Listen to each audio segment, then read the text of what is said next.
कुछ समय पहले की बात है। भारत के एक छोटे से गांव में अर्जुन नामक एक व्यक्ति रहा करता था। अर्जुन एक साधारण किसान था, लेकिन उसकी मेहनत और बुद्धिमानी के कारण वह धीरे धीरे एक सफल व्यापारी बन गया। उसके पास धन, संपत्ति, परिवार और सभी शारीरिक सुख सुविधा थी।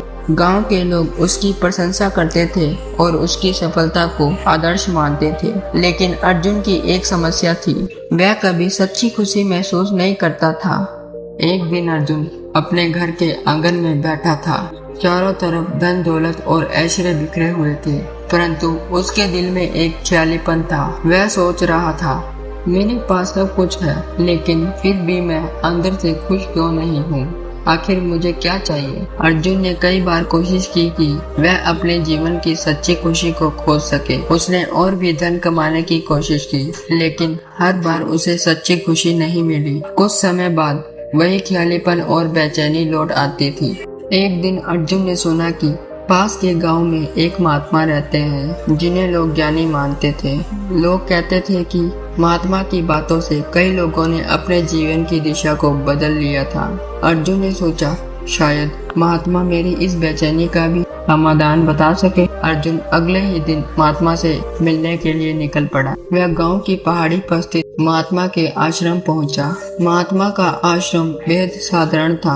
वहां केवल एक साधारण कुटिया थी और सामने एक छोटा सा बगीचा, जिसमें तरह तरह के फूल खिले हुए थे। अर्जुन ने महात्मा को प्रणाम किया और बैठने की अनुमति मांगी। महात्मा ने एक शांत मुस्कान के साथ उसे बैठने का इशारा किया। अर्जुन ने कहा, महात्मा जी, मेरे पास जीवन की हर सुख सुविधा है, फिर भी मैं खुश नहीं हूँ। मैं समझ नहीं पा रहा कि मुझे किस चीज की कमी हुई है। कृपया मुझे बताइए कि मैं सच्ची खुशी कैसे प्राप्त कर सकता हूँ। महात्मा ने कुछ क्षणों के लिए अर्जुन की ओर देखा, फिर एक बीज निकाला और उसे अर्जुन की हथेली में रख दिया। उन्होंने कहा, इस बीज को लो और इसे अपने घर के बगीचे में बो दो। इसे हर दिन पानी देना और देखभाल करना। जब यह बीज बड़ा होकर एक वृक्ष बन जाएगा, तब तुम्हें तुम्हारी खुशी का उत्तर मिल जाएगा। अर्जुन को महात्मा की बात समझ नहीं आई। बिना किसी सवाल को पूछे उसने बीज लिया और घर वापस आ गया। अर्जुन ने महात्मा की बातों का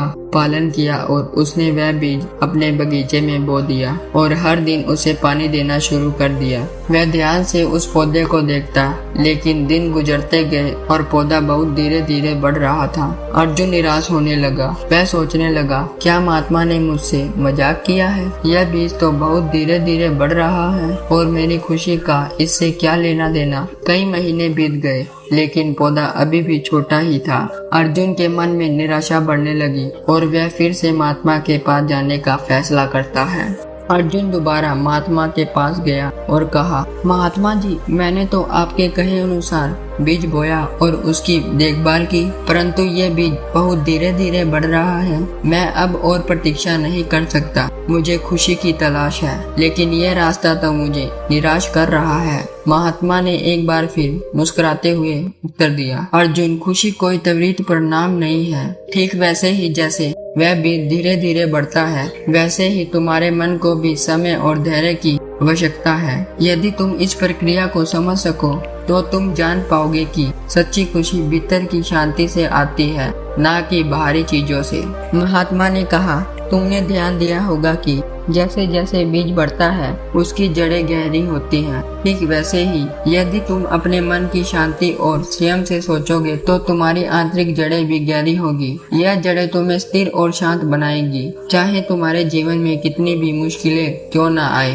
अर्जुन ने महात्मा की बातों को गहराई से समझा और वह वापस घर आया और उसने केवल बीज की देखभाल ही नहीं, बल्कि अपने मन की भी देखभाल शुरू की। उसने ध्यान और आत्मनिरीक्षण का अभ्यास किया। धीरे धीरे उसे महसूस हुआ कि उसकी आंतरिक शांति कम हो रही है। उसे अब बाहर की चीजों में खुशी की तलाश नहीं करनी पड़ेगी। कुछ समय बाद अर्जुन के जीवन में एक परिवर्तन आया। अब वह छोटी मोटी चीजों में भी खुशी ढूंढने लगा। वह परिवार के साथ बिताए गए समय, बगीचे में खिलते फूल और साधारण भोजन से से भी खुशी महसूस करने लगा। उसे महसूस हुआ कि सच्ची खुशी बाहरी संपत्तियों से नहीं बल्कि हमारे मन की शांति और संतोष में है। अर्जुन ने महात्मा के पास जाकर कहा, महात्मा जी, मैं समझ गया हूँ, सच्ची खुशी बाहरी चीजों में नहीं बल्कि हमारे भीतर है। जब मैंने अपने मन को शांत करना सीखा तब मुझे वास्तविक खुशी का अनुभव हुआ। महात्मा ने कहा, तुम्हें खुशी का मार्ग मिल गया है। अर्जुन, यह मार्ग तुम्हारे मन और आत्मा की गहराई में था। जिस दिन तुम्हें ध्यान, संयम और आत्मनिरीक्षण का रास्ता अपनाए, उसी दिन तुम्हारी यात्रा सच्ची खुशी की ओर शुरू हुई। अर्जुन ने अपने जीवन में सच्ची खुशी को पाया और उसे बांटना शुरू किया। अब वह अपने गांव के लोगों को भी महात्मा की शिक्षा के अनुसार जीवन जीने की प्रेरणा देता था। इस कहानी से हमें शिक्षा मिलती है कि सच्ची खुशी किसी बाहरी चीजों से नहीं बल्कि हमारे भीतर होती है। अगर हम धैर्य और संयम का अभ्यास करें तो हमें उस आंतरिक शक्ति और संतोष को पा सकते हैं जो सच्ची खुशी का मार्ग है।